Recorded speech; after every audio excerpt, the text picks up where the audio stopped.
ऐसा कोई सगा नहीं, ऐसा कोई सगा नहीं। नमस्कार। मुझे लगा कि थोड़ा आनंद आप लोग भी ले लीजिए, तो इसी से शुरू कर दिया। बाकी उसका कोई लेना देना नहीं है, क्योंकि ऐसा कोई सगा नहीं। चलिए, बाकी आप ढूंढिए इसका आगे की पंक्ति, आप खुद ढूंढिए और बताइए कि इसके आगे की पंक्ति क्या होगी। खैर, आज हम लोग थोड़ी बात कर लें पंजाब इलेक्शन की।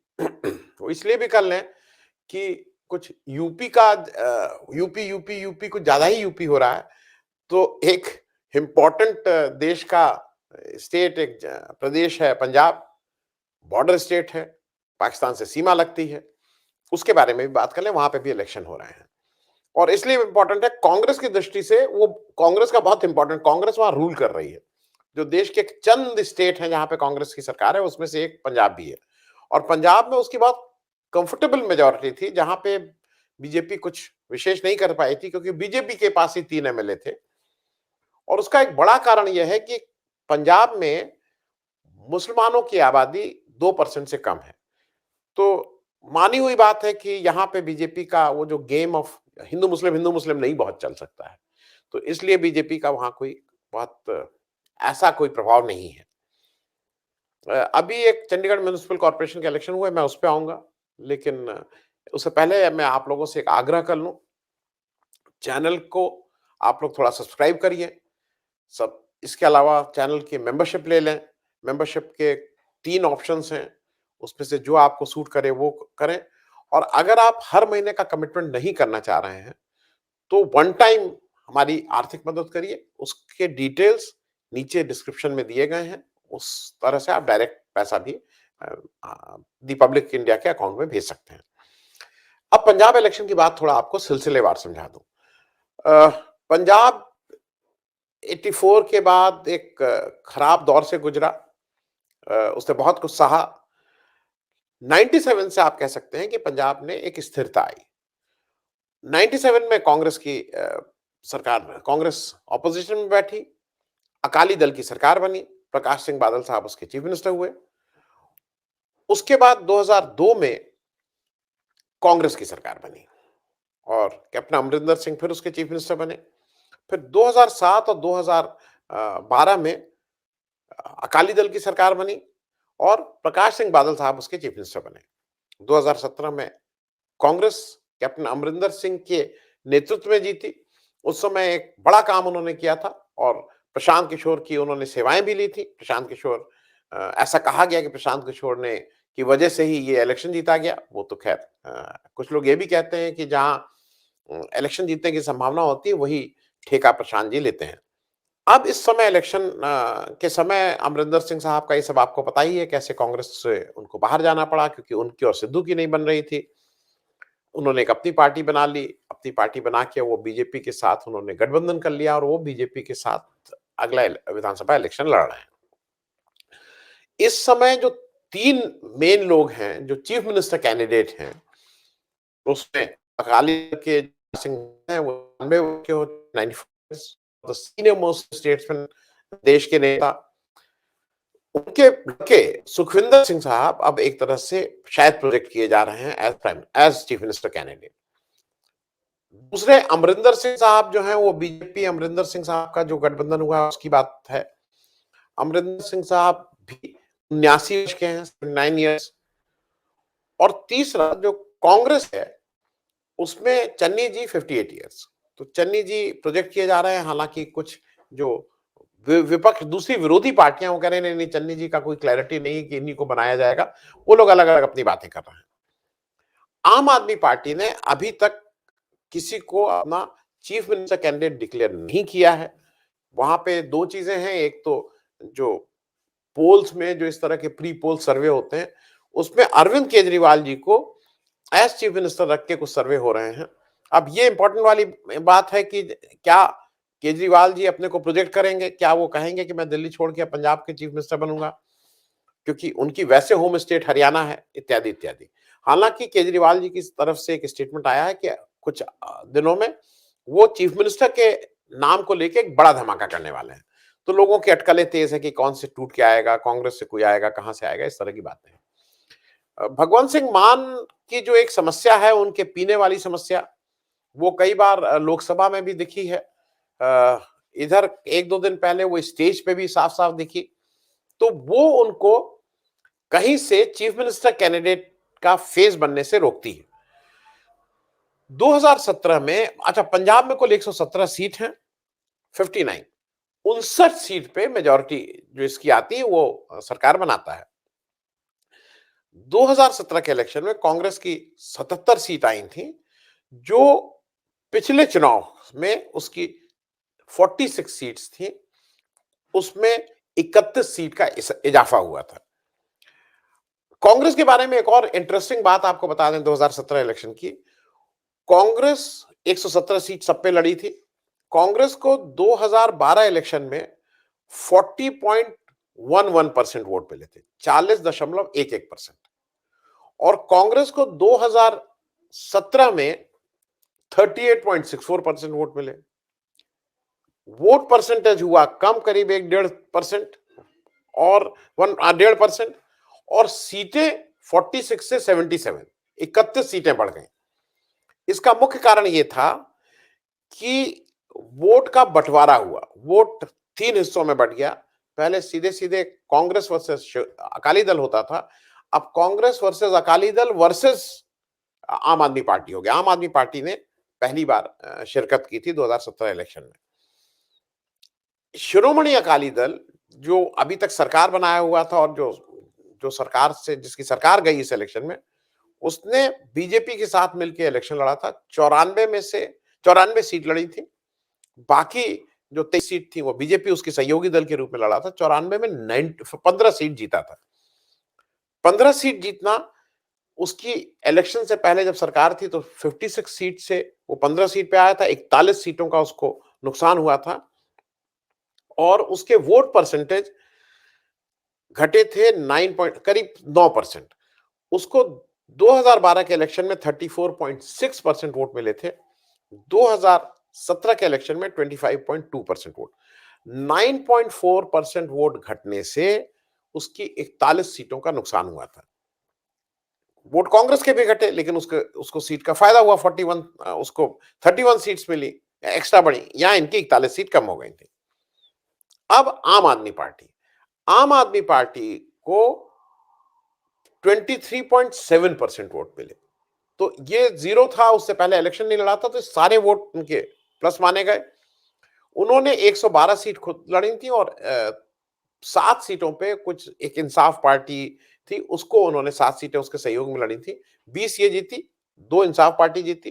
तो गठबंधन की 22 सीटें आई, और गठबंधन का वोट परसेंटेज रहा 24.9%, करीब 25%। और ये मुख्य विपक्षी दल के रूप में स्थापित हो गई। मतलब आफ्टर कांग्रेस सबसे ज्यादा सीटें आम आदमी पार्टी के पास थी। कांग्रेस के पास ऐसा कुछ नहीं था। वो 23 में से 3 सीटें जीती, 5.4% उसका वोट परसेंटेज था। और उनकी सीट उससे पहले इलेक्शन में 12 थी, वो कम होके 3 हो गई, और उनका वोट प्रतिशत भी घटा था। ये मैं आपको इसलिए रेफरेंस बता रहा हूं कि यहां से आपको समझने में आसानी होगी कि ये क्या हो रहा है। इधर एक 2-4 दिन पहले आपने एक इलेक्शन सुना होगा, चंडीगढ़ म्युनिसिपल कॉर्पोरेशन का इलेक्शन हुआ है। उसमें खूब हल्ला मचा है कि कौन जीता कौन हारा, लेकिन उसमें एक जो बड़ा स्टार बन के निकला है वो आम आदमी पार्टी निकला है। आम आदमी पार्टी ने वहां उस इलेक्शन में 14 सीटें जीती। टोटल 35 सीटें हैं चंडीगढ़ म्युनिसिपल कॉर्पोरेशन में। 14 कांग्रेस के खाते में, 12 बीजेपी के खाते में, 8 कांग्रेस के खाते में, और 1 अकाली दल के खाते में। पिछले इलेक्शन के मुकाबले कांग्रेस ने भी अपनी सीटों में बढ़ोतरी की है। इसके पहले वाले इलेक्शन में उनकी 5 या 6 सीटें थी, अब उनकी 8 हो गई हैं। वोट परसेंटेज अगर देखें मतलब पूरे चंडीगढ़ म्युनिसिपल कॉर्पोरेशन का, तो सबसे ज्यादा कांग्रेस के वोट परसेंटेज है 29.87%। नंबर 2 पे बीजेपी 29.25%। नंबर 3 पे आम आदमी पार्टी है 27.13%, लेकिन सीट सबसे ज्यादा 14 आम आदमी पार्टी की है। अब आपको एक पहले थोड़ा इसका इसलिए बता दें क्योंकि इसका कहीं ना कहीं रिलेशनशिप विधानसभा इलेक्शन से है। मेरा अपना ऐसा अनुमान है, मेरा अनुमान है कि चंडीगढ़ म्युनिसिपल कॉर्पोरेशन में जो हंग कॉर्पोरेशन है, उसका अभी कोई जल्दी आमने-सामने कोई उसका किसी के साथ कोलैबोरेशन होने नहीं जा रहा है। कारण इसका यह है कि अगर आम आदमी पार्टी और कांग्रेस आमने-सामने इलेक्शन लड़ रही हैं, आम आदमी पार्टी एक तरह से कांग्रेस को चैलेंज कर रही है और वो वहां पे कांग्रेस को हटा के खुद उसकी मेजॉरिटी आने की बात कर रही है।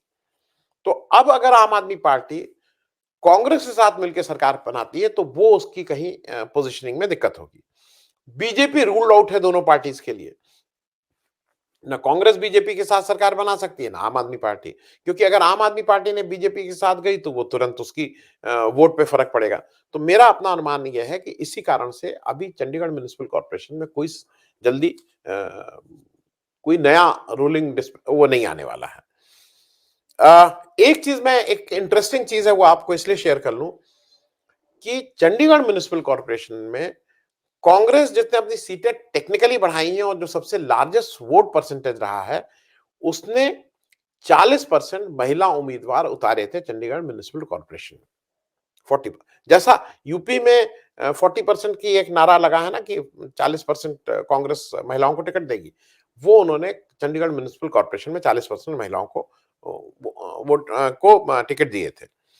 अब वहां सबसे बड़ी कांग्रेस की समस्या हो रही है जो सिद्धू जी और चन्नी का एक दूसरे से उस तरह का झगड़ा तो नहीं अमरिंदर सिंह जैसा, लेकिन खींचतान है। जो सबसे पहली खींचतान थी वो शुरू हुई थी जैसे ही ये चीफ मिनिस्टर बने चन्नी जी, तो उन्होंने दो अपॉइंटमेंट किए थे कि इकबाल प्रीत सिंह सहोता जो डीजीपी जिनको बनाया था और दूसरे एपीएस गोयल थे जिनको एडवोकेट जनरल बनाया था। इन दोनों पे सिद्धू जी की सख्त आपत्ति थी। सख्त आपत्ति इसलिए थी कि इनके पास में इन्होंने कुछ कुछ ऐसे कार्य किए थे जो इन सिद्धू जी को लगता था कि वो आम आदमी उससे खुश नहीं है। मैं ये बात आपसे इसलिए कह रहा हूं कि जैसे कुछ लोगों को लग रहा है ना सिद्धू बिल्कुल, उस बात में कुछ मेरिट भी है। जो सहोता जी हैं और जो एपीएस गोयल जी हैं, इस बात में कुछ मेरिट भी है। वो डिटेल मैं आपको एक पहले एपिसोड बना चुका हूं, उसमें आपको वो डिटेल मिल जाएंगे कि इन लोगों के अगेंस्ट क्या-क्या चीजें थी। इस बीच कांग्रेस की जो सेंट्रल लीडरशिप है वो इस झगड़े को कम कराने की कोशिश में है क्योंकि कैप्टन अमरिंदर सिंह चले गए हैं। आपस में खींचतान चन्नी और सिद्धू जी की खूब खींचतान है। अ, इसी के चलते जो अभी कुछ इलेक्शन की कमिटीज बनी, उसमें चन्नी जी और सिद्धू जी को एज एक्स ऑफिशियो मेंबर तो बनाया गया, लेकिन जैसे स्क्रीनिंग कमेटी बनी उसमें अजय माकन साहब को उसका चेयरपर्सन बनाया गया। इलेक्शन कोऑर्डिनेशन कमेटी बनी उसमें अंबिका सोनी जी को उसका चेयरपर्सन बनाया गया। इलेक्शन कैंपेन कमेटी बनी उसमें सुनील झक्कर जी को उसका चेयरपर्सन बनाया गया और मैनिफेस्टो कमेटी बनी उसमें प्रताप सिंह बाजवा जी को उसका चेयरपर्सन बनाया गया। ये सारा कुछ बैलेंसिंग करने भी के लिए भी क्योंकि कांग्रेस में ये जो झक्कर साहब और बाजवा जी हैं, ये कहीं इनको लग रहा है कि हमारा हक था चीफ मिनिस्टर बनने का और हमें वो नहीं बनने दिया गया, तो उनको भी एक थोड़ा मैनेज करने की कोशिश हो रही है। एक चीज कांग्रेस में और क्लियर है, जैसे अभी कल परसों खबर आई कि काफी लोग दो विधायक और दिनेश मोंगिया क्रिकेटर और लाडी और कौन कौन ये सब लोग करीब बीजेपी ज्वाइन कर रहे हैं। देखिए बीजेपी का वहां कोई भविष्य नहीं है, ये बिल्कुल बार बार क्लियर है। मैं उसको बताऊंगा अभी लास्ट में कि क्यों ऐसा लगता है। लेकिन ऐसा कहा जा रहा है कि कांग्रेस 77 विधायकों में से करीब 24 की टिकट काटने जा रही है। तो जिन जिन विधायक को थोड़ी भी हवा लग रही है या वो पता लग रहा है कि उनका टिकट कटेगा, वो तो कहीं ना कहीं अपना आशियाना तलाश करेंगे ही करेंगे। एक वहां पे एक इंटरेस्टिंग खबर ये है कि जो संयुक्त किसान मोर्चा है उसके दो फैक्शन, राजेवाल साहब अलग इलेक्शन की बात कर रहे हैं, चढ़ूनी साहब अलग इलेक्शन की बात कर रहे हैं। आम आदमी पार्टी का राजेवाल साहब के साथ एक कोई गठबंधन होने जा रहा है, मोर और लेस तय है। तो अगर वो गठबंधन हो जाता है तो अब वो अभी थोड़ा जल्दी है कहना, क्योंकि उसको राजेवाल साहब के सारे जो बाकी लोग हैं वो उसमें उनके साथ रहेंगे कि वो उससे हट जाएंगे, क्योंकि एक जो बेसिक ये था कि भाई हम लोग किसी पॉलिटिकल पार्टी के साथ नहीं रहेंगे, उससे वो अलग हट रहे हैं। तो अगर आप आम आदमी की पार्टी के साथ जा सकते हैं, किसी पार्टी के साथ जा सकते हैं, वो अभी देखने की चीज है। चढ़ूनी साहब का अभी देखना है कि वो कितने टिकट देते हैं, कौन देते हैं, कैसे क्या करते हैं, वो अभी it is too early to say anything on that.